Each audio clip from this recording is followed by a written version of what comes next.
The sun was just beginning to dip below the horizon, casting long shadows across the quiet streets of Phoenix. The air was thick with the lingering heat of the day, the pavement still radiating warmth as cars hummed along the asphalt. Marcus Wright adjusted the air conditioning in his sedan, letting the cool air wash over him as he navigated the familiar route home.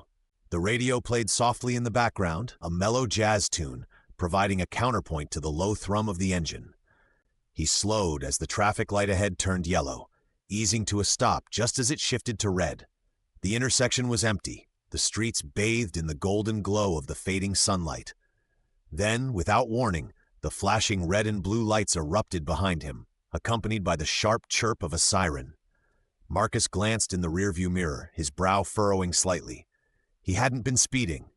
He hadn't rolled through the stop. But the cruiser was unmistakably pulling him over. With a quiet exhale, he guided his car to the curb and rolled down the window, the dry Arizona air drifting in. The officer stepped out of his patrol car, mid-30s, broad-shouldered, with a buzz cut and mirrored sunglasses that obscured his eyes. His nameplate read, Officer Derek Vaughn. Vaughn approached with the measured stride of someone accustomed to authority, his hand resting casually near his belt. "License and registration," he said, his voice flat, devoid of inflection. Marcus reached into the glove compartment, retrieving the documents and handing them over without a word. His movements were deliberate, unhurried. He had been here before. Vaughn took the papers, glancing between them and Marcus's face. "You know why I pulled you over?" Marcus kept his tone neutral. "I don't, officer." "You didn't come to a complete stop back there." Marcus frowned slightly.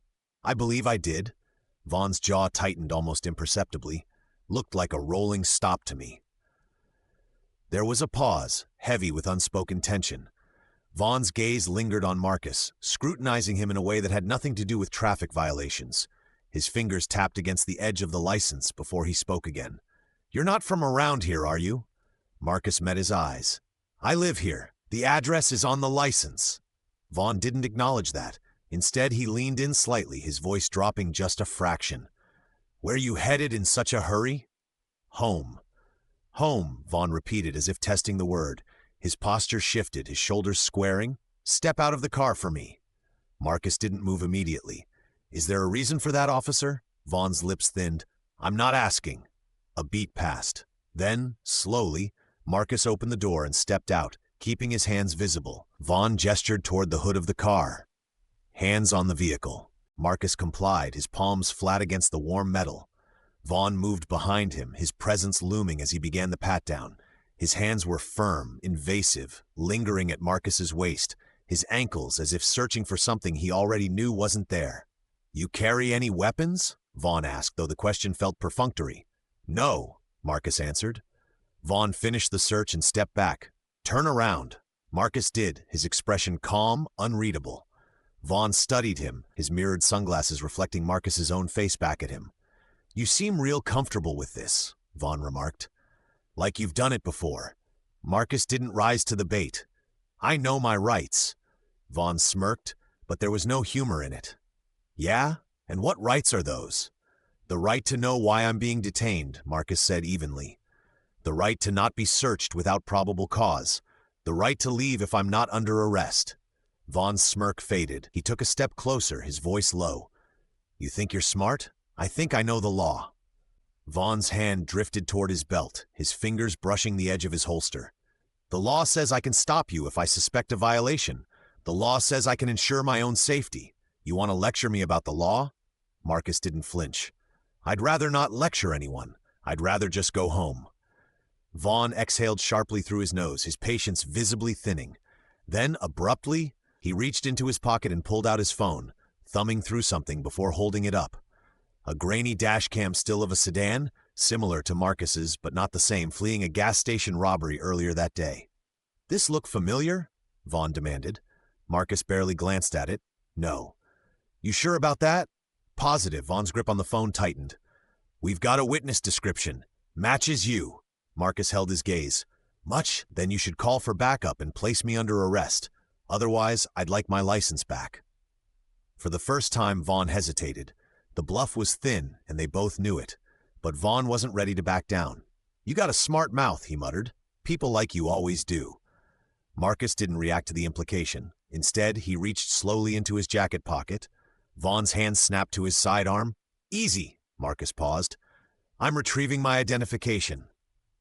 Vaughn's fingers flexed over his gun. "Do it slow." Marcus did, pulling out a slim leather wallet and flipping it open. A gold badge gleamed under the fading sunlight. "Marcus Wright," he said, his voice steady. "Deputy Chief, Phoenix Police Department, Internal Affairs Division." Vaughn went very still, his mouth opened, then closed. The silence stretched between them, thick and suffocating. Marcus didn't smile, didn't gloat. He simply watched as Vaughn's bravado crumbled in real time. "Aye," Vaughn started, then stopped. Marcus took his license back from Vaughn's slack grip. "You'll be hearing from me," he said, his tone leaving no room for argument. "And next time, remember, the badge doesn't give you power over people. It holds you accountable to them." He didn't wait for a response. He simply turned, got back into his car, and drove away, leaving Vaughn standing on the side of the road, the weight of his own mistakes settling over him like a shroud. The next morning, Marcus sat at his desk, Vaughn's personnel file open in front of him. The officer's record was a pattern of complaints, excessive force, questionable stops, a trail of grievances that had been brushed aside. Until now. Across from him, Chief Elena Torres leaned back in her chair, her expression unreadable. "You're sure about this?" Marcus didn't hesitate. "Yes." Torres exhaled. "He's got friends, higher-ups who won't like this. That's not my problem." She studied him for a long moment before nodding. "All right, but this isn't just about Vaughn. You know that, right?" Marcus did. Vaughn was a symptom of a much larger issue, one that had festered for years. But every change had to start somewhere. "It begins with him," Marcus said. "But it doesn't end there." And as he picked up the phone to initiate the formal review, he knew this was only the first step in a much longer fight, one he had no intention of losing.